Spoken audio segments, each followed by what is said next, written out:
North Korea is one of the world's worst human rights violators, but few efforts have been able to positively affect the humanitarian situation there. Without substantial changes made by the regime itself, there appears very little that the international community can do to improve the plight of the North Korean people. Meanwhile, just as the regime is the main perpetrator of human rights abuses, it is also the main actor that can significantly improve the human rights situation and protect against a broader range of threats, including environmental pollution, infectious diseases, and economic deprivation.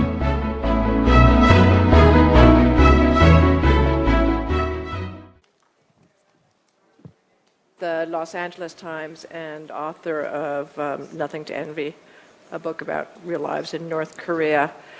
I think the last few months with the crisis over North Korea unfolding, many of us have been distressed that there's been so little focus on the North Korean people. And we're going to be looking at human security in this panel, but looking at not our security, not worrying about people in, is it Austin, Texas, or Colorado Springs who are afraid of being hit by nuclear armed missiles, but the rather more present danger to people inside North Korea who bear the brunt of the sanctions, and I think must be very disappointed that the economic reforms that were promised by Kim Jong-un have not materialized. So anyway, thank you everybody for coming to this one as opposed to the nuclear session in the other room, because it shows some selflessness on your part. We're going to start by defining what human security means. That's Greg Scarlatoiu, who's executive director of the Committee for Human Rights in North Korea. I have a handy sheet here. He was previously director of the Public Affairs and International Business at Korea Economic Institute, and he is a citizen of honor named so by the city of Seoul. The condition was that I leave Seoul and never come back. Okay. So you're in the line of fire. So he's one of you, and you're going to do this in English or Korean or? We'll do it in English. Okay. All right. Good. Okay. Raelyn Campbell is senior officer for the Asia Pacific region for the Bill and Melinda Gates Foundation, and she is going to speak about health issues. The Gates Foundation is very involved with control of infectious diseases, and she has directed research, policy advocacy, and outreach strategies around global health and other critical issues affecting U.S.-Asia relations for over 15 years at the National Bureau of Asian Research. And she has a very long bio, so I'm going to leave it at that. I don't want to take away from the presentations. Dr. Buhm-suk is a research fellow in the International Law and Conflict Resolution Center at the Asan Institute for Policy Studies.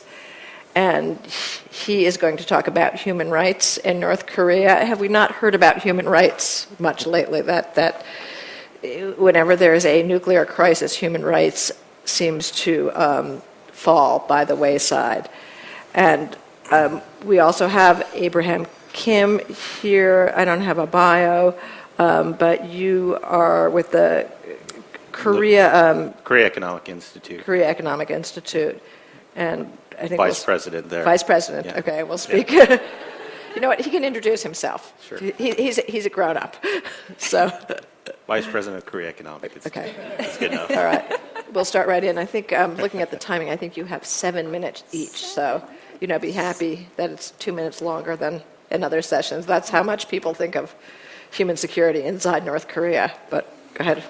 Understood. Thank you, Barbara, for the very kind introduction, and I would like to thank the Asan Foundation for today's invitation. I also have to acknowledge one of the board members of the Committee for Human Rights in North Korea, Dr. Nick Eberstadt of the American Enterprise Institute, who has joined us today. 2 of our former interns, one Asan Academy intern, Young-Sun Jin, and one West intern, Miran Song, they actually helped prep me for today's presentation.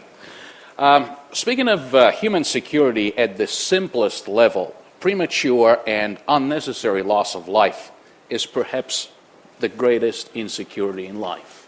In 1994, the UNDP came up with a Human Development Report that proposed the concept of human security for the first time. Certainly, human security and human rights are mutually reinforcing.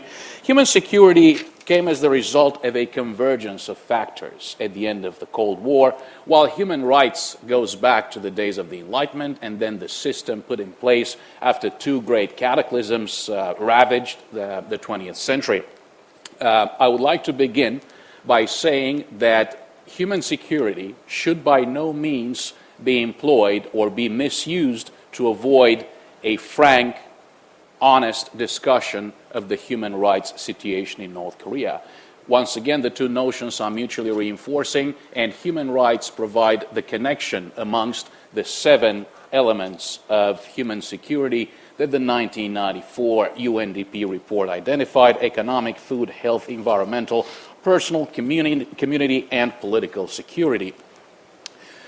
Speaking of the economic security of North Koreans, 24 years after the collapse of communism in the former Soviet Union and Eastern Europe, North Korea's centrally planned economy is in an utter state of collapse.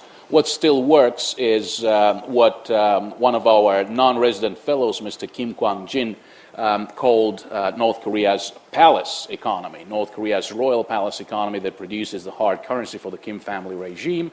Then there is a people's economy, small-scale trading at the Changmadang, the open-door markets, that developed as a means of survival, as a coping mechanism after North Korea experienced the famine of the 1990s, the Konane Hengun, that may have killed up to 10% of North Korea's population. Estimates are anywhere between 600,000 and 2 million people. Certainly, North Korea needs to provide the right environment for foreign direct investors if it is to develop. Unfortunately, North Korea continues to be taking all the wrong steps to establish an environment that is not at all conducive to investment. North Korea has defaulted on its foreign debt. North Korea has expropriated Hyundai Asan assets at Mount Kumgang. And most recently, currently, North Korea is in the process of terminating the operation, the joint South North Korean operation at the Kaesong Industrial Zone. Certainly, when speaking about economic security, it's about economic opportunity extended to people. North Korea the North Korean system is based on a social classification system called Songbun. North Koreans are classified into 3 main categories depending on their loyalty to the Kim regime. 25% of North Koreans belong to the so-called core class, about 55% belong to the so-called wavering class, and then the remaining 20% belong to the so-called hostile class. Many of the members of the hostile class end up in political prison camps, oftentimes due to a system of guilt by association called Yonjaje. 3 generations of the same family are imprisoned in the camps. Access to economic opportunity depends on Songbun. There is a current argument that actually money is playing more of a role in North Korea's economy. Well, that may be true, but nevertheless, those who trade, those who are engaged in these small-scale business activities still need to depend on those of good Songbun. We know the story of food security in North Korea. Basically, after the collapse of communism in Eastern Europe, North Korea lost an important source of aid. In 1994, 90% of the arable land in North Korea was destroyed by flooding. A great famine followed. The situation continues to be dire. 1/3 of North Korean children are malnourished, and basically access to food, not only access to economic opportunity, access to food itself continues to depend on Songbun, on North Korea's social classification system. Certainly health security is affected by the nutritional status of North Koreans. Malnourishment means that immunity levels are also low. North Koreans suffer from various infectious and vector-borne diseases. It is very ironic that, for example, iron deficiency resulting in anemia is prevalent amongst pregnant women in North Korea. One of the greatest natural sources of iron and iodine is miok, seaweed. And as one who used to dive in South Korea, I know that there are vast kelp forests surrounding the Korean peninsula. It is so ironic that North Korean women should suffer from anemia, which leads to the risk of maternal death or various pregnancy complications. We're all aware of the prevalence of tuberculosis. Tuberculosis is difficult to treat. Medication is expensive. Drug-resistant forms of tuberculosis are currently developing in North Korea. Environmental security has been severely affected. Irrational deforestation has taken place in North Korea. Because of irrational deforestation, the topsoil dried, the topsoil eroded, and this led in turn to uncontrollable mudslides that affect North Korea every year during the rainy season, with a direct impact on North Korea's food security as well. Certainly, personal security relates to protection from violence, violence in all of its different forms. Violence by state actors, violence by non-state actors, by individuals, by predators, even domestic violence, for example, is included in this concept. Certainly, personal security is very precarious, practically doesn't exist in North Korea, because the government of North Korea systematically employs unlawful violence against its own people. We're all familiar with the terrible stories that we learned from Shin Dong-hyuk, the North Korean young man who was born and grew up in political prison camp number 14. Wall Street journalist Blaine Harlan has written a book about his life story. We know that public executions are still happening in North Korea, and we also know that due to the poverty and the extraordinarily dire circumstances, in addition to this violence conducted by the government against its own citizens, North Korea has an astoundingly high crime rate, 15.2 per 100,000 persons. When speaking of community security, certainly community security does not refer to a collective right. No, it's based on the idea that one of the best ways to protect one's personal security is to ensure that the person belongs to a certain community, be it ethnic, religious, or of another kind. And certainly protecting community security refers to protecting the community from the loss of traditional relationship and values. For example, it pertains to protecting the community from sectarian and ethnic violence. In North Korea, there are very serious intra-community tensions. First of all, because of the Songbun system of social classification, with the people of the same country classified into 3 separate categories. Then the government conducts constant surveillance on its own citizens. Neighbors are supposed to spy on their neighbors. Family members are supposed to spy on their relatives. So there is very serious surveillance that's happening, and the end result is that the level of trust in one's neighbors or even family members is very low. Certainly, intra-community insecurity also exists in North Korea in the worst of forms. We have had very credible reports of infanticide and forced abortions in the case of North Korean women who became pregnant with Chinese men along the road of defection. The reason, the horrific reason given by the guards conducting this despicable violence against these women and their children is that food is scarce and they do not want to waste the food on the children of foreign fathers. Political freedom certainly pertains to the freedom of speech, election, religion, assembly, petition, freedom from want, freedom from fear.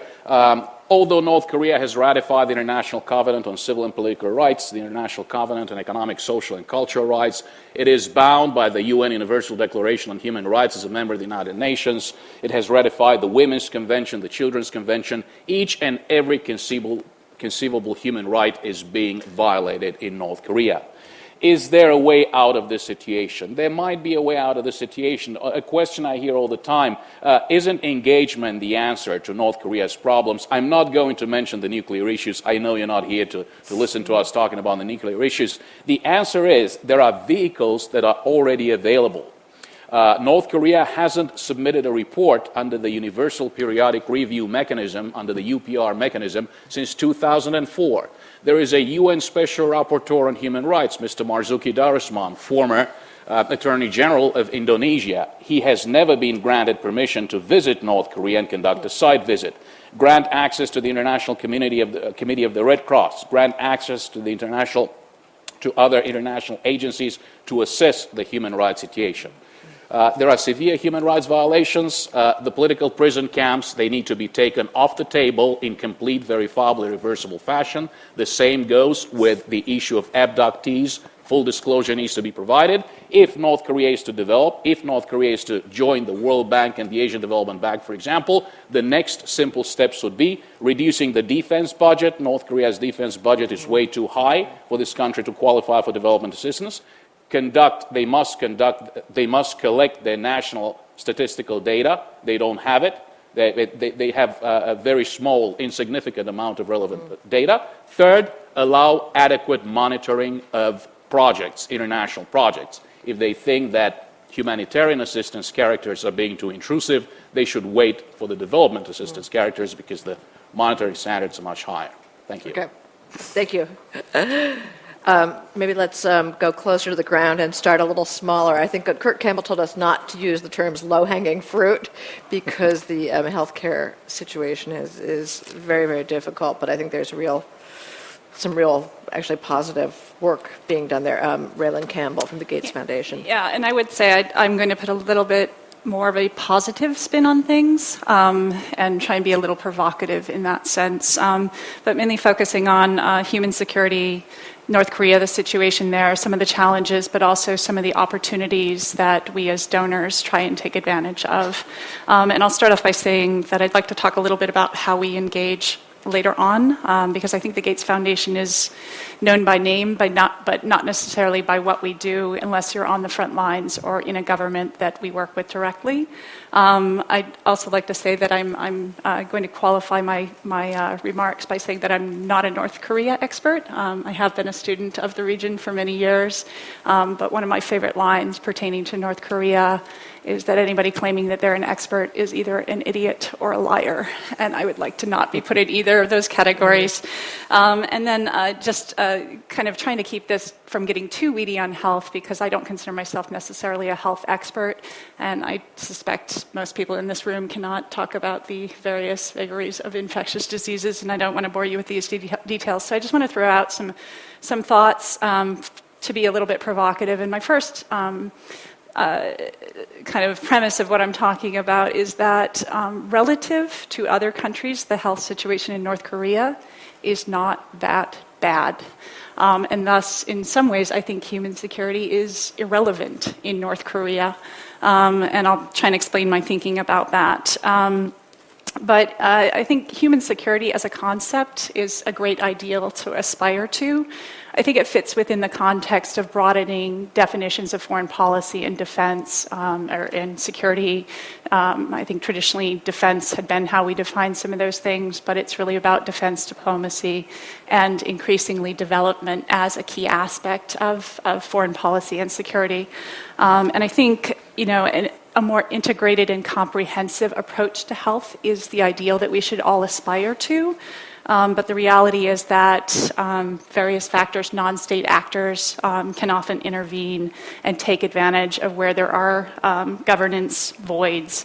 And I'd like to cite a couple of recent examples that made the news in Pakistan and Nigeria, where vaccinators and health workers were subject to attacks and killed by terrorists and others. So there's definitely a need for security, but oftentimes the reality is that we have to operate in the absence of security and police protection, but there are times that we'll try and reach out to those sides. So just starting off saying I'm somewhat of a skeptic, because I think where human security is the most needed, it's often impossible to be able to put the situation in place that you need. And then the other places where the security exists, it's somewhat irrelevant, because if those pieces are already in place, you just have to kind of work around the system. I think a couple of other challenges are that the police and the security authorities are not necessarily going to see health as a part of their job. So it's getting where you have a government that sees that and can get their various actors to collaborate. That's great. But I really think that it's the cooperations that's most needed. Comprehensive approaches are ideal, but cooperative approaches, in the absence of that, the ability to do that is really what we need. So I'll start off by saying, again, that human security is somewhat irrelevant in the case of North Korea, because the health situation is ironically fairly good when comparing it to other countries that have challenging environments to work within. Obviously there are many problems, human rights problems, political problems, economic problems that we're dealing with, but in the health sphere, North Korea is dysfunctionally functional, is how I would look at it. The health indicators are relatively good. There are some not so good ones, but in terms of access to healthcare, it's relatively good. The security situation compared to a Pakistan or a Nigeria is relatively good. Services, basic services, whether it's police or sanitation, access to clean water, the numbers are relatively good compared to other developing world countries. You have 300,000 healthcare workers. Quality issues might be there, but you do have relatively high vaccination rates. Above 80 or 90% is the threshold for what we call herd immunity. And so you've seen dramatic reductions in infectious diseases, eradication of polio, dramatic reductions in measles, and you're getting 99% vaccination rates, and these are World Health Organization statistics. These are not North Korean government statistics. Again, infectious disease, despite ongoing problems with malaria and tuberculosis. In the case of malaria, you're going from 300,000 cases 10 or 15 years ago to under 10,000 cases. And these are all obviously issues that we should care about. Decreasing cases of child mortality. And I think, there's always room for improvement, but I think that the basic baseline statistics that we look at are relatively good compared to a lot of the countries that we're working in. Still ongoing challenges with funding. Part of North Korea's success is due to a lot of external support for health programs, and I'll speak to that. Domestic funding is only about $30 per person, which does not go very far. But I think the big challenge really for North Korea is finding ways to sustain and improve what has been achieved around infectious disease control, sustaining the vaccination programs, because many of these diseases are preventable with low-cost vaccines. The three largest causes of under 5 child mortality, preterm birth, diarrheal disease, and pneumonia. These are all diseases that can, for the most part, be prevented. And we have seen reductions in those diseases. I think there are other challenges. Maternal mortality, infant mortality rates are still relatively high. But again, compared to other countries, it's not as bad as one would expect, given the other situations in the country. Supply constraints are obviously a problem. Wanted to speak, just to kind of wrapping it up. Yeah, 2 more minutes. 2 more minutes? I am good, I think. So I wanted to talk a little bit about the foundation. We have about a $3 billion budget for spending globally, and we focus most of that on health because we believe that health is the fundamental building block for development. We focus a lot on impact, innovation, partnerships, and I'd like to be able to go into all of it, but I think really it's the partnership approach, really focusing on multilaterals, to be able to have our impact and taking very innovative approaches to how we engage with multilateral agencies.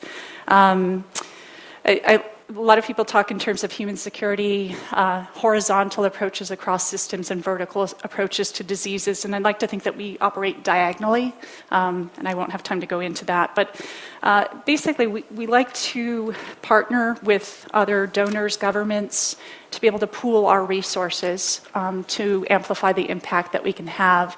We do a lot of smaller kind of bilateral projects, small-scale projects to test out ideas, but for the most part, we're making major investments. And there's two organizations that we work with very closely in North Korea that I'd like to highlight. One is the Global Alliances for Vaccines and Immunizations. That is it's essentially a funding mechanism that allows donors to pool their money and work negotiate lower prices with vaccine manufacturers to bring the cost down to allow us to have provide more access to vaccines to those who need them the most. And it had a lot of success in providing hundreds of millions of vaccines to children in the worst off countries. North Korea, about $28 million in support for vaccines, but also strengthening of health systems. And they work through UNICEF and the World Health Organization and partners on the ground that already have established channels, that have assurances in place that resources will not be diverted. And so it and the Global Fund are great organizations to work with to ensure that the products actually reach the people that we want them to, that we want to have access to them. So just closing up a little bit, I think Global Fund similarly allows us to pool resources for, in North Korea's case, malaria and tuberculosis. And I'm going to have to kind of shorten what I was going to say, but I think one of the things we look at is, particularly in environments like this, is finding opportunities for collaboration, public and private sector collaboration. I think it's a great opportunity for U.S. and Korea collaboration. And I think, there's always room for improvement. We've been very encouraged by the current administration's comments about increasing its support for multilateral efforts. And I think this is really critical for the Korean government if it does want to carry through on its intentions to improve the impact of its aid. Korea is essentially doubling its aid in the next few years and going to be reaching a $3 billion budget. And I think if Korea really is intent on helping the humanitarian situation in North Korea, and President Park just released a new tranche of humanitarian relief to support tuberculosis and a couple of other health programs in North Korea. I'm done. I'm sorry. I'm done. Okay, so just if I think thinking about these types of collaborative approaches, if the South Korean government and others want to be able to really impact the human security, the humanitarian situation in North Korea. Okay. Dr. Park? Okay. Yeah. Thank you very much for providing me an opportunity to discuss the issues of human security in North Korea today. As Greg mentioned, the human security means improving human standards of living by actively eliminating the underlying threats to economy, food, health, environment, and even the community, for example. And this extends beyond the passive protection of individuals from war, persecution, disease, famine, and poverty. And my talk today especially focused on the way in which the problematic human rights conditions in North Korea have been and should be dealt with in the dimension of human security. No one has been able to find a clear solution to the human rights problem occurring in North Korea. In fact, without substantial changes made by the North Korea regime itself, there is very little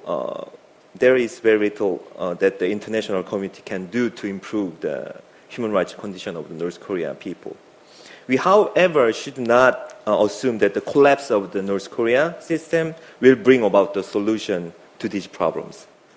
While it is evident that the North Korea regime is still the main perpetrator of human rights violations, it is also the only actor that can significantly improve the human rights situation. And I believe that in order to change the human rights situation in North Korea, we must start with human rights from below, or the bottom-up approach to the problem. That is, for the improvement of human rights in North Korea, the main force should come from the inside.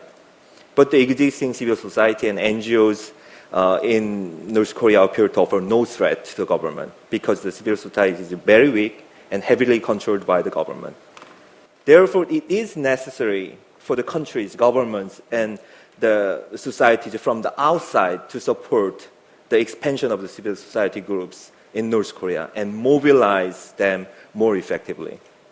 Those who most opportunities to directly influence the development of civil society are probably its neighbors, especially countries with relatively close economic and political ties. However, for the last 2 decades, the international community has focused on changing North Korea from the outside. That means that the measures utilized by the international community were primarily formulated according to the political approach. The economic sanctions and humanitarian aid provided in exchange for dismantling North Korean nuclear and missile programs. Furthermore, human rights has been used as a punitive tool designed to hasten the collapse of North Korea. So I believe that the North Korea human rights issue should not be raised only from a confrontational standpoint and should be dealt separately from other political issues, including nuclear one. A comprehensive approach using various methods in different fields, such as dialogue, medical aid, investment, mutual education, and cultural exchange is also necessary. And many skeptics do not believe that this kind of approach has actually contributed to the improvement of North Korean human rights. And I also have to confess that no real assurance exists whether such an engagement and humanitarian aid in any substantial form will be used in constructive purposes and benefit people beyond the favored elites in North Korea. However, from a long-term perspective, a balanced combination of the two types of approach is desirable. The smart sanctions targeted against the decision-making elites, and comprehensive engagement in the fields of culture, education, agriculture, and health. And I believe that only a gradual change from the inside may create the necessary breakthrough to improve the human rights condition in North Korea. And we can call this the human rights-based approach to North Korea human rights issues. So therefore, first, I think it is necessary that the international community makes a frequent contact with North Korea through the diverse channels and close cooperation with the related countries. For example, we can promote consistent initiatives led by the private sector, such as medical aid, and also meetings with the families dispersed in the North and South, and cultural exchanges. Second, while the concern of the international community has been mainly focused on the civil rights aspects, economic, social rights, including the right to food and right to life, should also be addressed. So that's my talk today, and most of my talk is already discussed at international, regional, and national level, but I would like to highlight them again today through this opportunity. Thank you. Thank you very much. I have some questions for you, but I think I'll wait till Okay. after Mr. Kim speaks. Sure. So go ahead. So I have the difficult task of being the fourth speaker in the middle of the afternoon when most of us had arrived yesterday. So many of you are suffering from jet lag. But also I have the role of being a commentator to this literature, human security and North Korea. And when I was asked to speak on this panel, I thought, great, it's going to be a very short panel because essentially I think all of us agree that there is no human security in North Korea. Excuse me.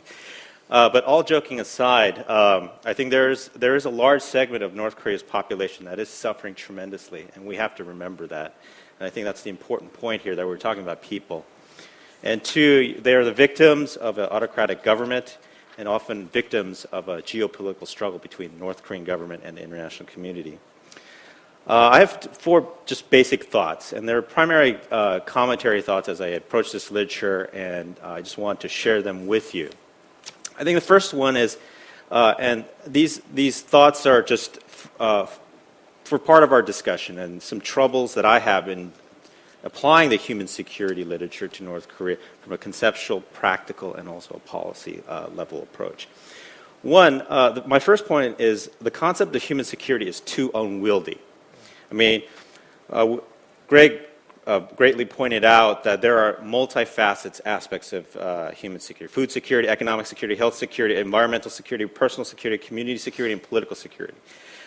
And what's not quite clear is, well, what is clear is North Korea basically fails on all of these fronts.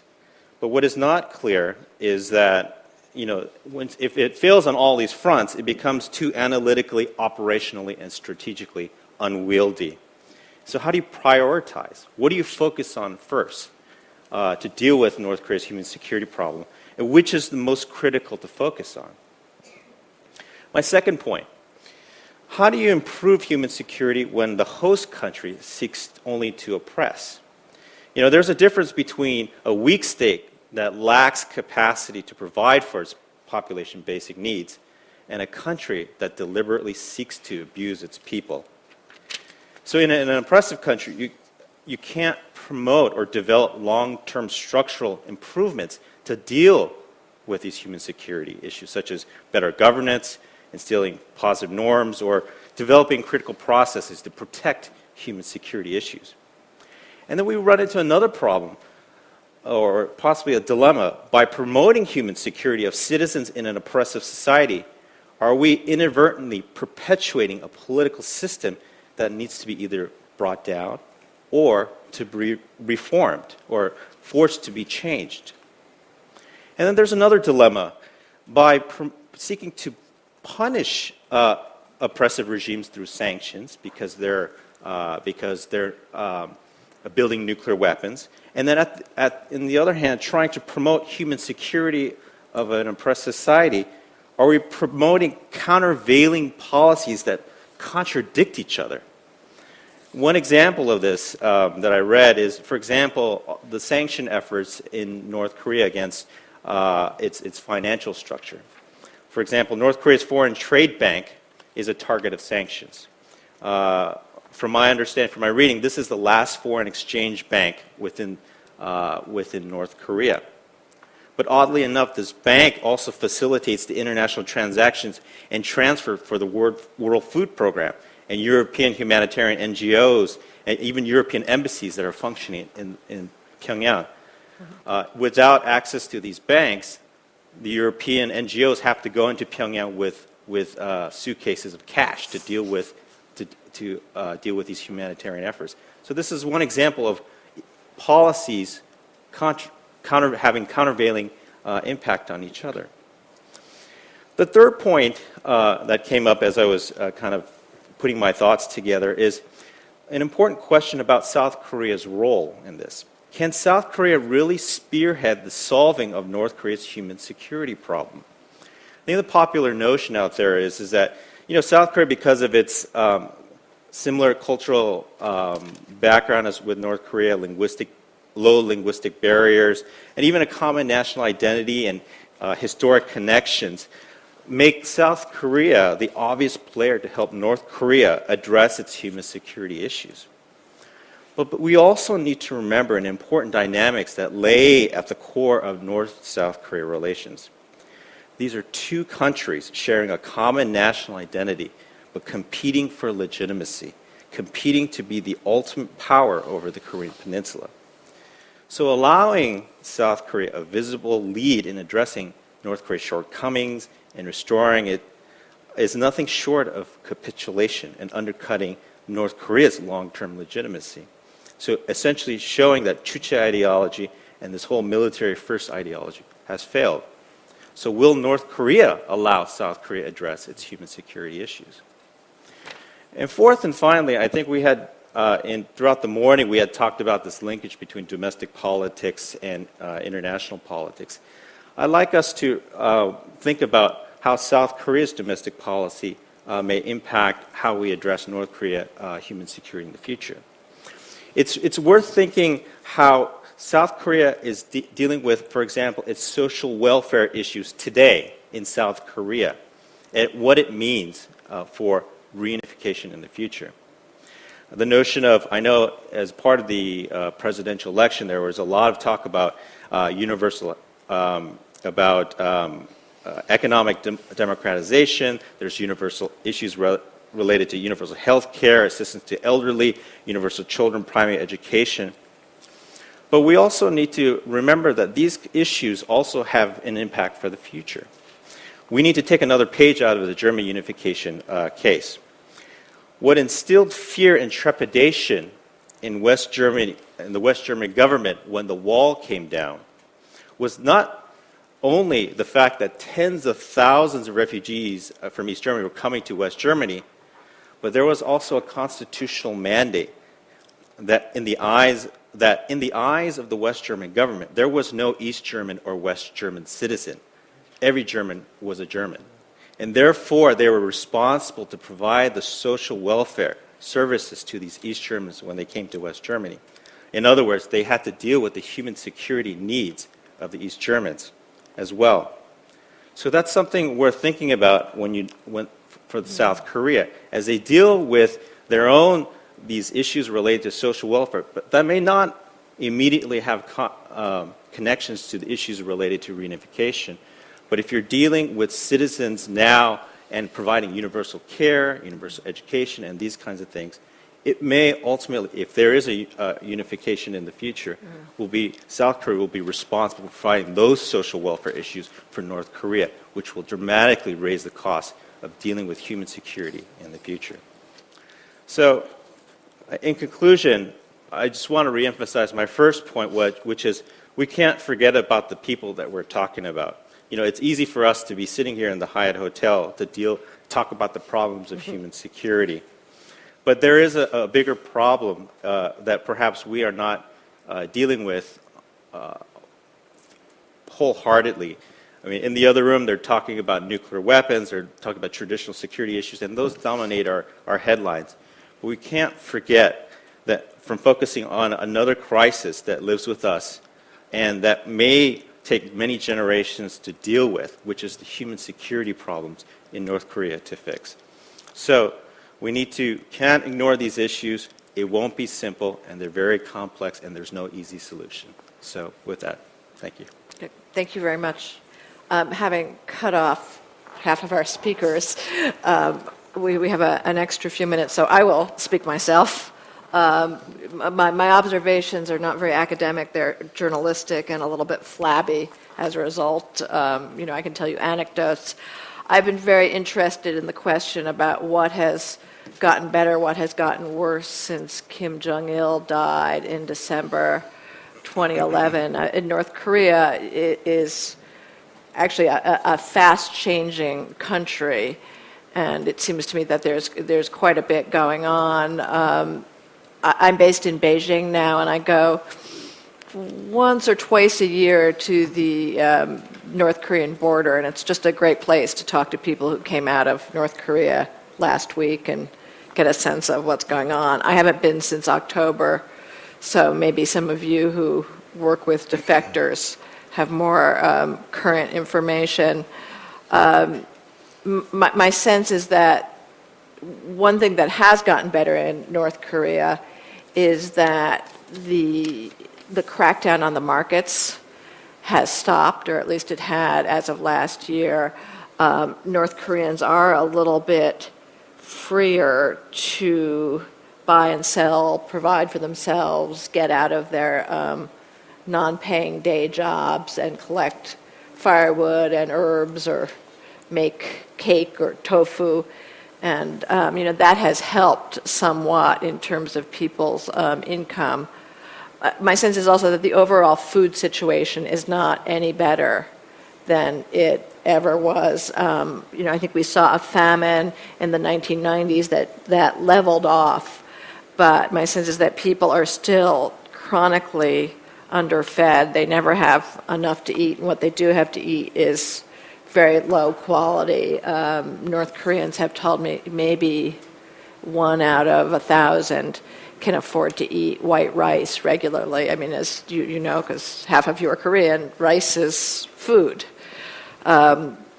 People are eating a diet very heavy on corn, often corn cobs, corn husks that are ground up to make a cornmeal. It's not nutritious. It's actually kind of dangerous if your digestive system is bad.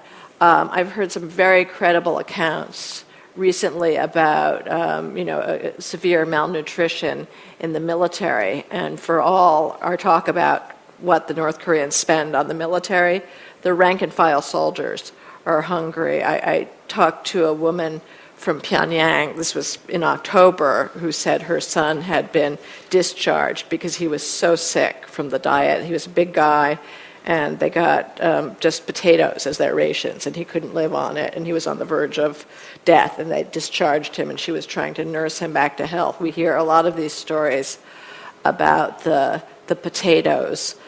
Others will have a better sense than I do about the electricity, but I've been hearing very alarming reports about what seems like the reallocation of the electricity to Pyongyang. Overall, I think since Kim Jong-il died, Kim Jong-un has shored up his support among the elites by diverting resources to Pyongyang, and they did the big bash last year for the centennial of Kim Il-sung's birth. They had a lot of lights, a lot of events. There's a lot of new construction that's come online, but I think that's at a cost. And I think Jean Lee from Associated Press touched on this on her recent story about the Bright Lights Big City. I don't know, others may disagree. I'm really glad that AP has a bureau in Pyongyang.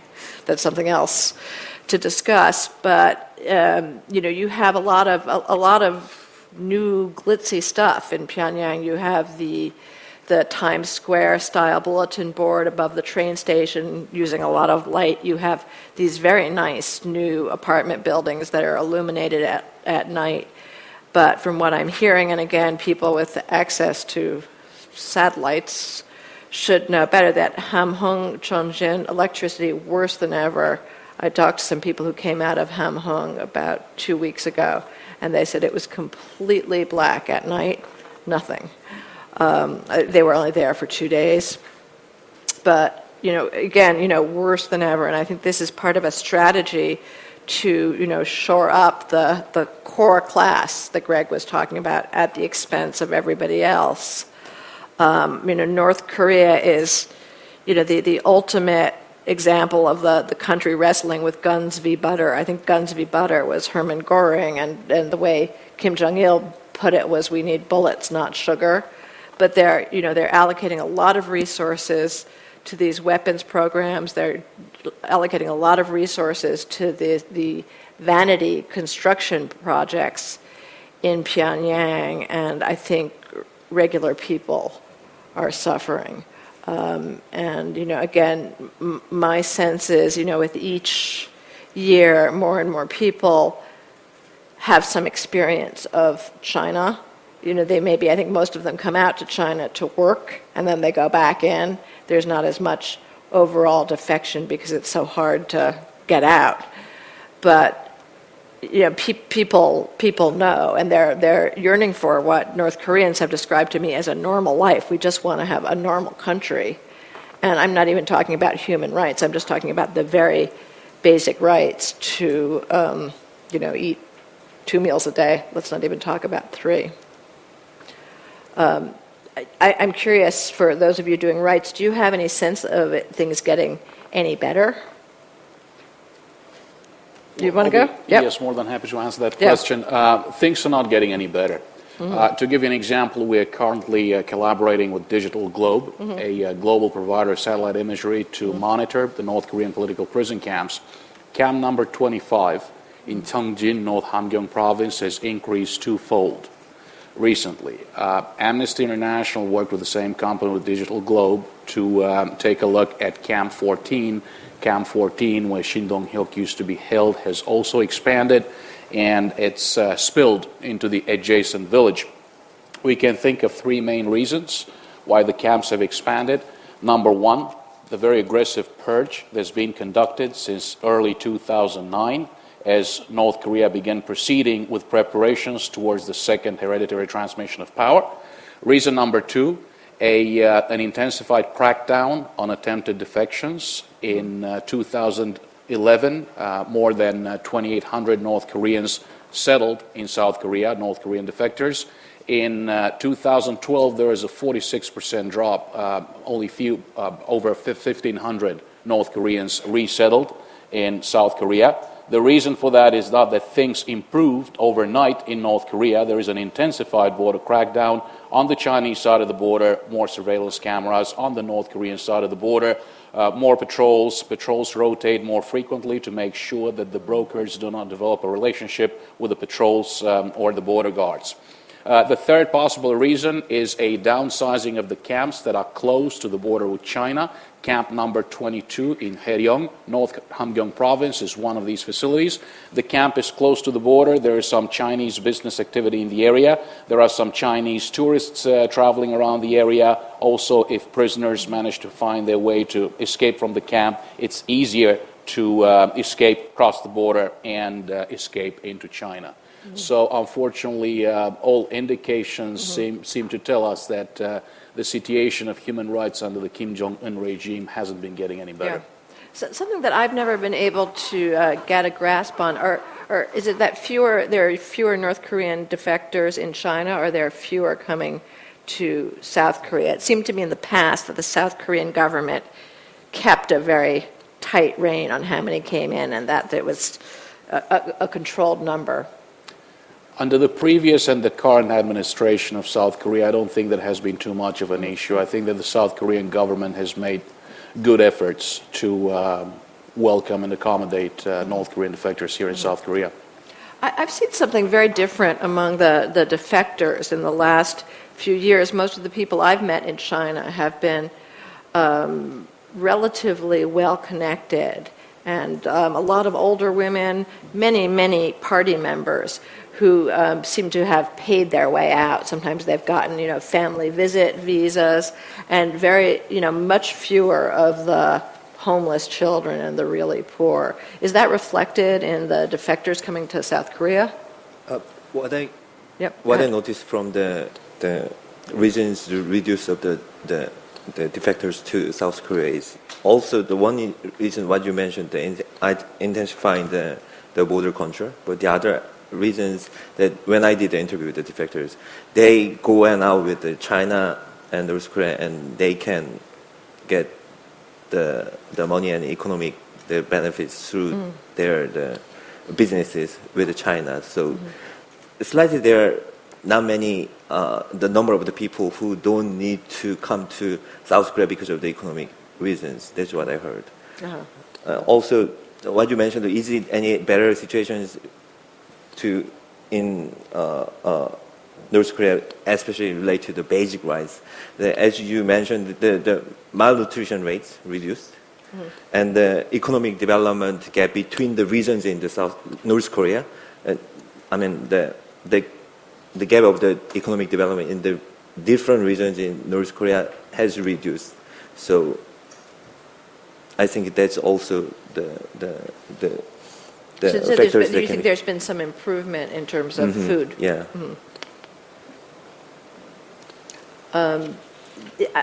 I'm curious, I'll ask one more and then I'll open up. As people who focus on human security inside North Korea, do you worry about the effect of the sanctions regime on North Korean people? I mean, you just mentioned the NGOs are having difficulty with the sanctions on the banks. I mean, anybody? The sanctions regime is designed to prevent proliferation by North Korea, and it is also designed to put pressure on North Korea's elites. The sanctions regime is not to be blamed for the very dire situation that the people of North Korea find themselves in. I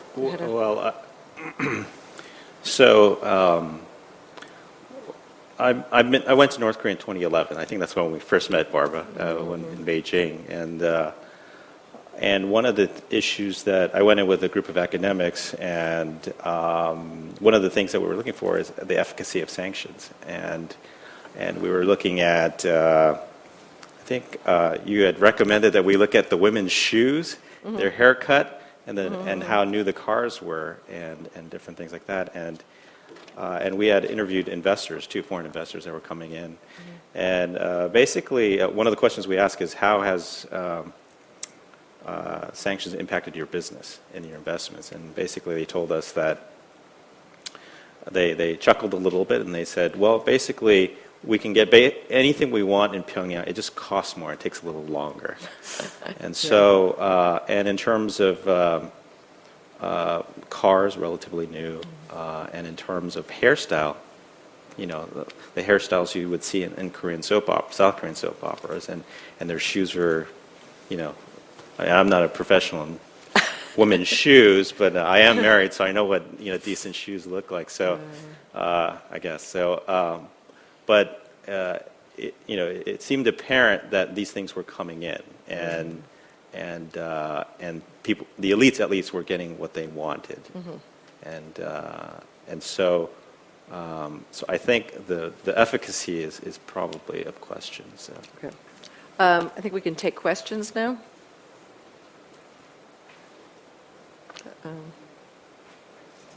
Yes, Nick Eberstadt. I think you can speak up. Who's? I usually have no problem speaking up. Yeah. Nick Eberstadt from American Enterprise Institute.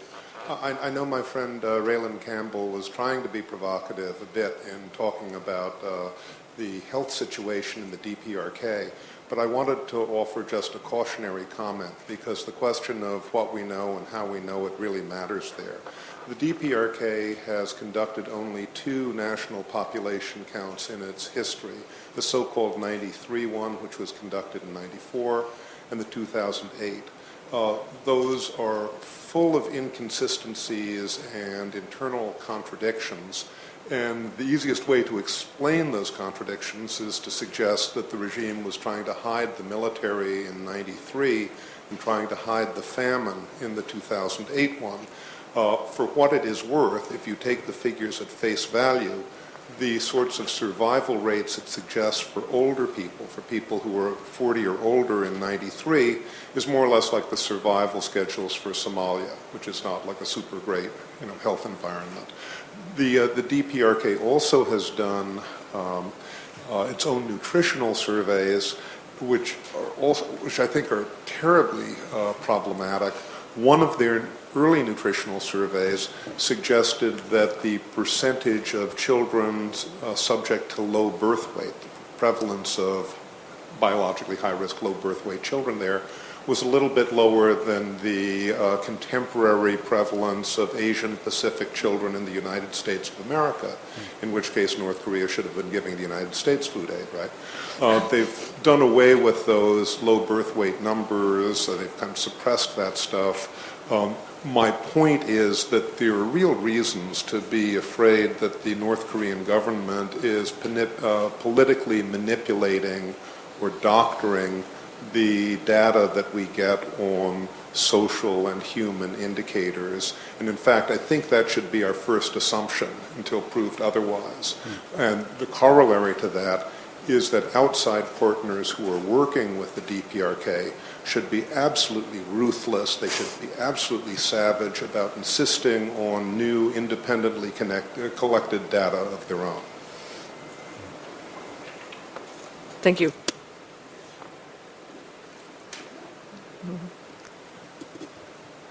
Hi, I'm Olivia Enos from the Heritage Foundation. As somebody who lives in the United States but is very interested in getting involved in ways to help the human rights issues going on in North Korea, what is the most productive way that somebody on the outside of North Korea can really engage and try and obviously promote awareness about human rights issues in North Korea, but also create some more practical change? I know that there are some really valuable organizations already in place, but I imagine that there are also special niche areas that maybe aren't getting covered as much, or are certain aspects of the human rights crisis that we're just not dealing with for either practical purposes or because nobody is kind of willing to step up and do that. So I'd be interested in getting pretty much anybody's opinion on that. So thank you. Right, Greg? I guess that researching and publishing on the actual situation of North Korean human rights is very important. Public information campaigns are very important. Through Barbara's book, through Blaine Harn's book, through the good and hard work of human rights organizations all over the world, we've made extraordinary progress in terms of awareness building. On the 21st of March, we know that a resolution establishing a commission of inquiry on North Korean human rights was established. This commission will bring significant resources to the table. In addition to the special rapporteur, 2 more investigators, 10 to 20 staff members. This position used to be a part-time position. This is not a time to lose our focus and concentration and start talking about different types of programs, including exchange programs. I think we need to step up international pressure and persuade the North Korean government that the one channel of communication with the outside world is this channel of communication addressing the human rights situation. Secondly, information will be key to bringing change to North Korea. We need to inform the North Korean people on their own human rights situation, on the egregious human rights violations happening in the country. We need to inform them on the truth about the outside world of liberal democracies, and we need to inform them on the corruption of their own elites, including the Kim family. In addition to the COI issues, through their report of the COI Commission of Inquiry, they can suggest whether there is any crimes of humanity, and they can ask to the General Assembly to bring their case to the Security Council to the ICC. So it can be in future for the alarming to the high-ranking officers in the regime in North Korea. My name is Ko Myung-hyun from the Asan Institute. I just wanted to make a quick comment in defense of Raelyn and also a comment on Nick's comment again. I think we are actually think about the trade-off between bias and trend. Definitely there's bias in North Korean statistics. We have such strong suspicions that North Korean government is actually overstating certain numbers to make the situation look good. But on the other hand, we are also actually focused on the trend. I mean, if you look at the nutrition surveys go way back to the early 90s and continues on to last year. And if you look at the trend is improving. So, I mean, you can take that at the face value, with the face value, or you can take that in different ways. But then, so what does it mean? I mean, I think if the trend is improving, and even if the North Korean government is making up the numbers, but I think in a way, like the North Korea is better than before, better than the situation in the 90s when they're going through the mass starvation. But that doesn't mean that North Korea is in a good state. It's just better off. So I think that's why we see these kind of contradictions. And if you look at the different statistics in anecdotes, we see that in some anecdotes we see like North Korean people suffering a great deal. But on the other hand, if you look at certain statistics, we see that the situation is improving. The problem is that we are in a way in a transition period. We are in a improving stage, but it doesn't mean that that's the end of the world. And just piggybacking on that, I think I actually avoided malnutrition and food security issues because I think those are very hard numbers to capture even in an ideal situation. Measuring how many people are malnourished is a challenge. Whereas vaccines or drug treatments or bed nets, these are things that you can count and you can to a certain extent track. But the other part of it is they're not necessarily items that would be marketable. People are not going to buy a vaccine. It's not going to be effective if it hasn't been maintained in cold chain storage.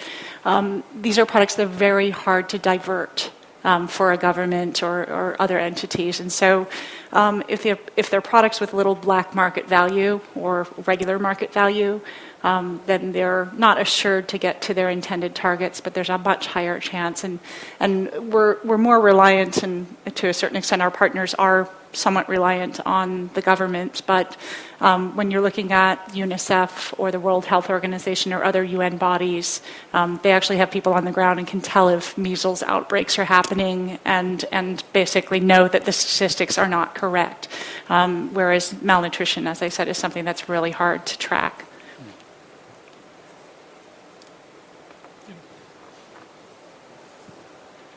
Hi, Vicky Cheap from the Tokyo Foundation. I was just interested, Barbara, in your impression of from being in Beijing, what China's reaction is to this increasing attention to the human security or human rights aspect of what's happening in North Korea. I'm not sure if Blaine book has been translated over there or into Chinese, or your book as well. But as we were hearing this morning that the relationship between China and North Korea is developing, and that the previously idea of a cozy relationship isn't necessarily the case anymore. What's the public reaction in China to what's happening in North Korea on the human rights aspect, not just the nuclear one, which we always hear about? I think on the Chinese government side, I don't think the Chinese government is very focused on human rights in North Korea. They don't see it as the problem. They certainly are focused on the nuclear proliferation and North Korean provocations that they see leading to an increased U.S. presence in the region. Chinese people, I think the public sentiment is quite against North Korea. I think many, sort of ordinary Chinese are a bit embarrassed by North Korea. They see it as a country stuck in the worst periods of Chinese history. I mean, I always describe North Korea as, stuck somewhere between the Great Leap Forward and the Cultural Revolution. And, it's an embarrassment to Chinese who have grown up and gone beyond it. And I think, to somebody who's covered North Korea and lives in China, I'm quite impressed by how far China has come looking at it through the prism of North Korea. My book has not been translated into Chinese in the mainland. It's sold, it's done very well in Taiwan and Hong Kong, and there have been several mainland publishers that have expressed an interest, and they're always told at the end, "Taimingan, too sensitive." I'm assuming that Blaine's book has not been translated on the mainland. I haven't talked to Blaine about it, but I could, bet you it hasn't. Anybody else? I think this is probably the last question. Thank you for your oral talks. And actually, I'm a student from Asan Academy, and in your talks, I really appreciated about Dr. Kim's opinion because I could know about South Korea's position about this human security issue of North Korea. So I'd like to ask some question about it. Actually, you mentioned that the difficulty about South Korean domestic policy process about to deal with this issue, and you also mentioned the law of South Korean government about this issue. So my question is that what could be the first step of actors in South Korea to deal with this kind of issues in terms of your perspective? So if I understand your question, what can the South Koreans do to prepare to deal with North Korean human security issues? Well, that comment that I made was based on from the North Koreans' perspective. I mean, the fact that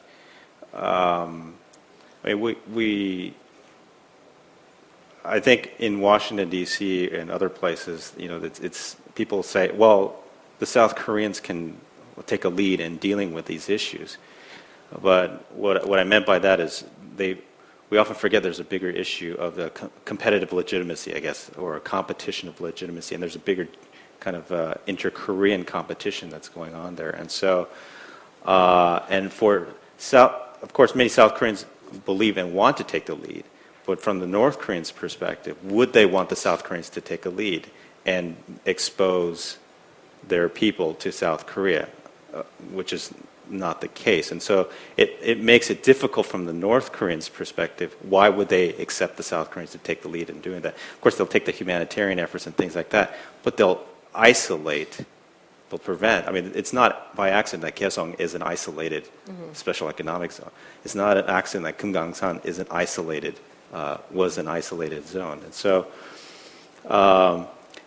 and my fourth point, my last point when I had mentioned about South Korea, what I wanted to do is be, I guess, a little bit provocative and to understand that political decisions today in South Korea dealing with, taking care of welfare issues in South Korea may seem like a domestic issue, right?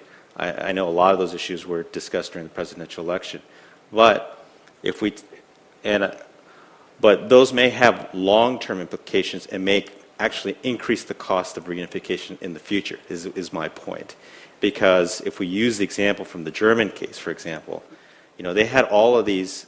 I don't think anyone imagined that the social welfare system in Germany, the general social welfare system, would have played an important factor in driving German unification, because all of a sudden the West German government was responsible for all these thousands of East Germans coming over, and now they didn't imagine now they would have to support these East Germans. And so therefore, the calculation in the West German is, you stay on East Germany, go back to East Germany, and we will bring the wealth of West Germany to East Germany so that they didn't have a humanitarian disaster in West Germany. And that was part of what played into helping drive the German unification. I mean, of course, there were a lot of other factors, but what my point is that, you know, there are things that are occurring in South Korea's domestic politics and issues related to social welfare and things like that that will have implications for human security issues in North Korea. So that's kind of what I was saying. And, you know, honestly, I don't know. I don't know what the South Koreans, I mean, one of the things, of course, President Lee's government from the previous administration said a unification tax, but, you know, of course, you know how far that went. so anyways, with that. Okay. All right. Okay. Thank you. It's coffee break time, so thank you very much.